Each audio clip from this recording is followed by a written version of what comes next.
aking anak sa aking panaginip. Pinagmamasdan niya ang aming larawan ni Theo. Nakilala na niya kami. Buhay siya. Ligtas siya. Isa siyang napakagandang paslit.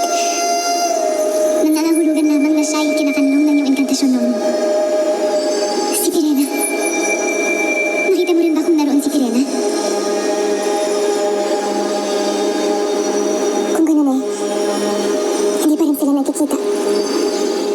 Ngunit Danaya, ang mabatid na nasa mabuting kalagayan ng iyong anak, ang aking hadiah. Ang hatid nito ay walang iba kundi pag-asa.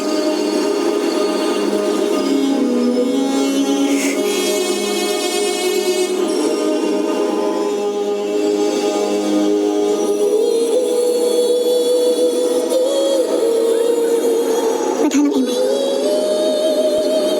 isa pang pakiusap. Gabayan ninyo ang aking pangalan na kapatid na si Pirena.